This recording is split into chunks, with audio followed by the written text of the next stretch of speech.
Hey guys, welcome back to TechMan. Today, let me show you how to install AIRALO eSIM on Android. Installing an AIRALO eSIM on your Android device is simple and fast.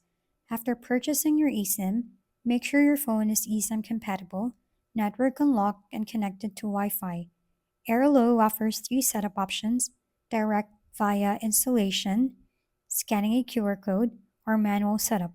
For the QR code method, open the AirLow app, go to My eSIMs, select your plan, tap Details, then install eSIM or access data, choose QR code, display it on the other device, then on your Android, open Settings, go to Network and Internet, tap Mobile Network, select Add, choose Don't Have SIM card, then scan your QR code.